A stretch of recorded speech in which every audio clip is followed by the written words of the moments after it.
एक जैसे विधानसभा में जब आप बोलते हो, मैं देख रहा था कि आप कई तरह के मुद्दे उठाते हो। बिजली का आपने एक मुद्दा उठाया कि बिजली बिल लोगों के बहुत आ रहे हैं।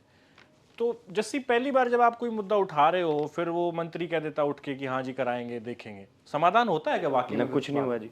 आपको मैं ईमानदारी से कहूँ, मैंने बिजली के बिलों का मुद्दा उठाया, मैं 10-12 बिल, देखिए आप वहाँ पूरी किताब नहीं लेके जा हाँ सकते, सही बात है, ना लिमिटेड। आपको इतना समय मिलता कि आपको सारी के सारे पढ़ के बोलने का समय मिल जाए।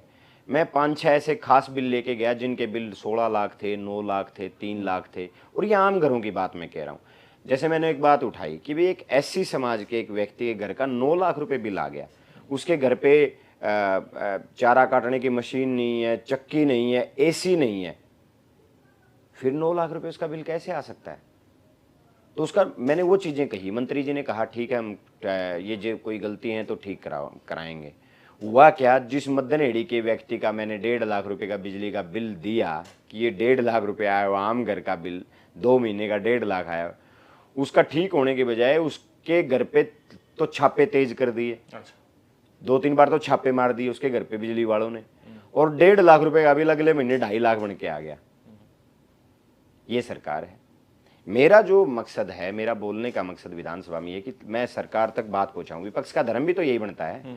मैं अपनी बात पहुंचाना चाहता था कि बिजली के बिल, और वो पूरे हरियाणा में आप देखोगे ना, आज बहुत बुरे हालात हैं। आपको ईमानदारी से कहूं तो 10 घरों में से 3 घर ऐसे हैं जिनके बिजली के बिल ज्यादा आ रहे हैं, और उन 3 घर जो हैं वो परेशान हैं, घूम रहे हैं, उनके ठीक नहीं हो रहे बिजली के बिल। जब एक ऐसी परिवार का आप 9 लाख रुपए बिल दे रहे हो और आप जानते हो कि उसकी लेंटर की छत तक नहीं है, उसकी टूटी कड़ियों की छत है, और उसके बाद उसका 9 लाख का बिल आया, तो मतलब गलत आया है, फिर भी आप ठीक नहीं कर रहे हो। आजकल एक नया सिस्टम बना दिया, पहले तो गलत खंबा लगा दो, अब उसको उखाड़ना है गलत को, तो फिर उससे पैसे भरवाए जाते हैं आम उस घर से, एस्टीमेट बनते हैं। सरकार किस लिए है? लोगों की सुविधा के लिए है। गांव में आबादी के ऊपर पुरानी लाइनें हैं, पुरानी तारें हैं।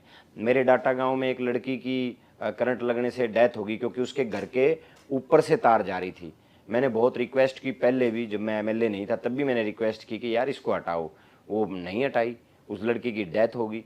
आज कहते हैं कि भाई इसके पैसे भरने पड़ेंगे। आपको मैं ईमानदारी से कहूँ, अगर राहुल जी 10 फुट अगर कोई बिजली का पोल इधर से उधर करना है तो उसका 50-50 हजार, 60-60 हजार रुपए का एस्टिमेट बनता है। मैं तो इस व्यवस्था में परिवर्तन चाहता हूँ। सरकार लोगों की सुविधा के लिए है तो सरकार इस नियम को बदले और अपने स्तर पे सरकार करे। इतने कर्मचारी सरकार के पास हैं, साधन सरकार के पास हैं, तो फिर पैसे किस लिए लिए जाते हैं? या तो फिर ये समझ लें कि सरकार बिजली डिपार्टमेंट चलाने में नाकाम है, उनके पास सैलरी देने के पैसे नहीं है, तभी वो लोगों के ऊपर थोप रहे हैं, इतने इतने बड़े 9-9 लाख के बिल थोपे जा रहे हैं, 10-10 लाख के बिल थोपे जा रहे हैं। एक पोल 10 फुट इधर उधर करने के लिए 50,000 रुपये ले जाएं। इसका मतलब ये है कि सरकार ने हाथ खड़े कर दिए कि भाई हमारे पास बिजली कर्मचारियों को सैलरी देने के पैसे हैं नहीं, और भाई तामकी में दोगे तो उन्हें दे देंगे, नहीं तो भाई हम तो भूखे मरा। ये हालात हैं।